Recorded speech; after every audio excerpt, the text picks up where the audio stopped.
We are now looking at SHG regular meetings.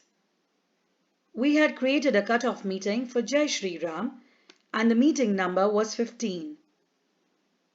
We will now generate a meeting by clicking on Generate Meeting. We can now see the last meeting number, the last meeting date. The new meeting number is auto-generated, which is 16, and the meeting date. This will also depend on the selection, whether it's a weekly or fortnightly. Weekly will be +7 and fortnightly will be +15. Once we click on Generate an Open Meeting, the following fields are captured. Let's look at the attendance field first. Here, we will by default keep everyone marked present. If we want to mark anyone absent, we will click on the red icon. The moment we click on Save, we will be able to see the total number of members present and the absent members will be visible at the bottom. Cash in hand balance from the meeting will also get carried forward. In the next tab, which is compulsory saving, we can see that SHG has decided 100 as the compulsory saving amount. 2 members have 0 as the compulsory saving because we have marked them absent. However, we can type the amount on the right hand side. We can also see the cumulative total and how much the members have saved.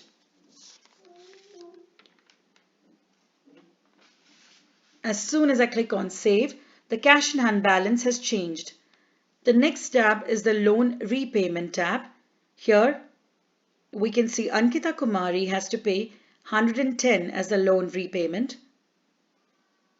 We can see how much she has paid and the next payable amount.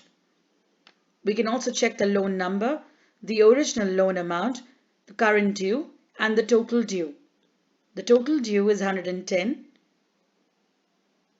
If the member clicks on Pay Now, the option is mentioned below, then the entire amount will be paid at once. However, if the member chooses to pay partially, we can then type the amount as we will see it here.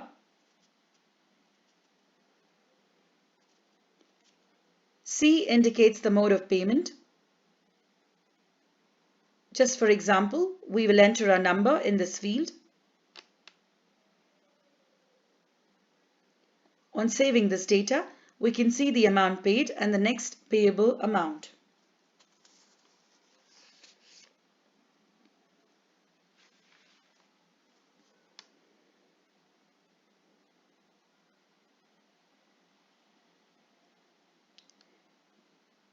Now, in the next screen, we will look at Share Capital. If the member is paying something to SHG, we can select it over here. It can be a contribution, amount, and mode of receipt.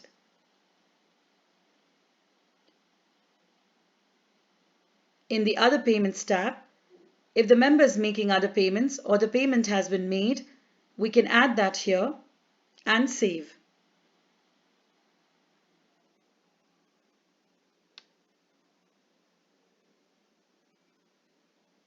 If the member is looking for a loan, we can enter a request by clicking on Loan Request. We can add or demand an MCP. If you're recording an MCP, we can enter the member's name, demand, which is the amount, purpose, proposed EMI amount, proposed loan tenure in months. We will have the summary. We can go to the Add Demand tab. If we are giving it from MCP, we will select it. If we're giving 1000 from MCP,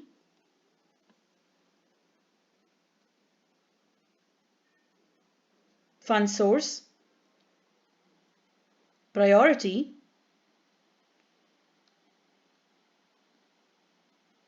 now we will disperse the amount. This disbursement is against the loan request that was raised.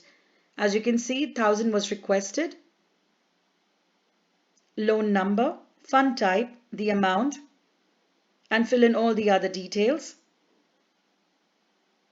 After saving, we can see the EMI schedule, which is generated. If we want, we can save the changes. We can also see that she has returned 1,000 out of 5,000.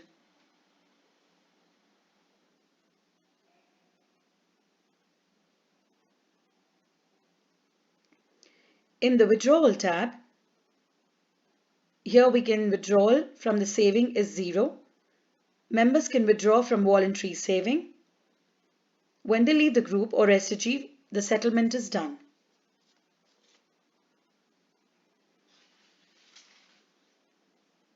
In the next field, we can see the member summary.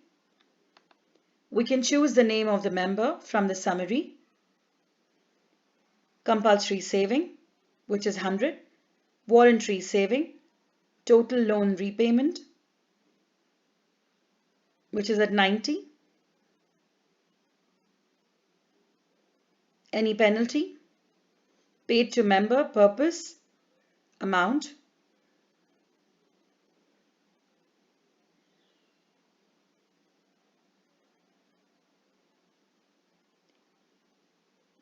In the group investment section,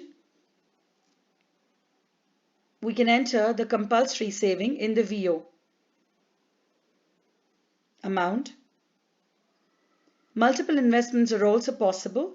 We can now see multiple investments.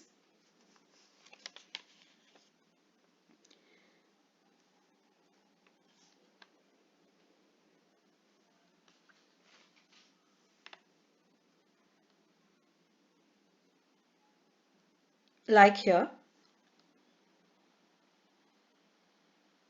If the group has any borrowings, we can do that in new borrowings. We can record it here. There is also a loan rescheduling feature. If the group has taken the loan and wants to reschedule, this can be done on the screen. The member has a loan of rupees 2,000. We can edit it and check details, also change the interest rate and period. On saving, we can change the EMI schedule.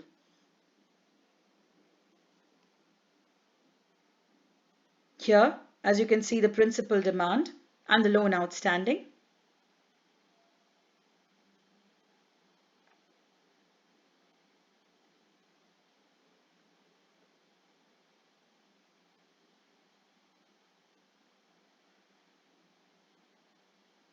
Institution, loan account number,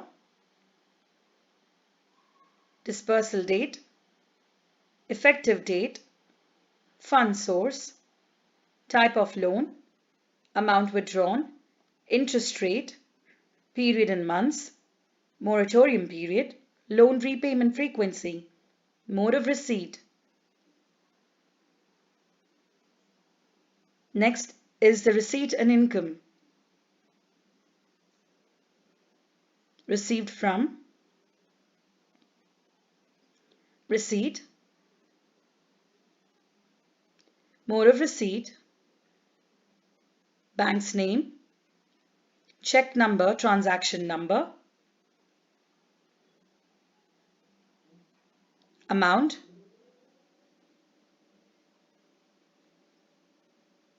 now if the group has taken any loan, we will repay it.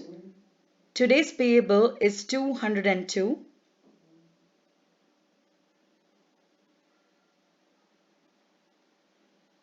Which has not been paid. In the next meeting, the member has to pay 50. Once I click on edit, I have the option to pay the total amount. I have paid the total amount. Now we can see that today's payment is 202. I have made a payment of 202 and in the next meeting I'll have to make 52. In the expenditure and payment tab, we mention paid to, payment, mode of receipt, and amount.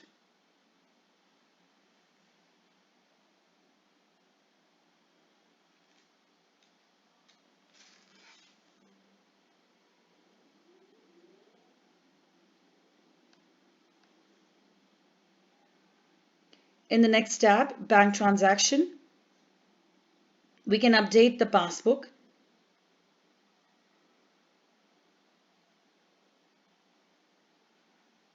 Bank's name, the total debit amount, total credit, total balance, cash in transit.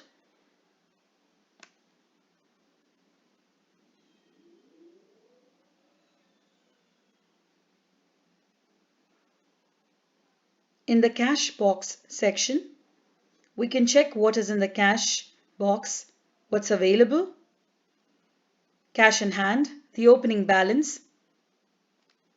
After checking all the details, we can close the meeting, check the summary, save and send it for approval.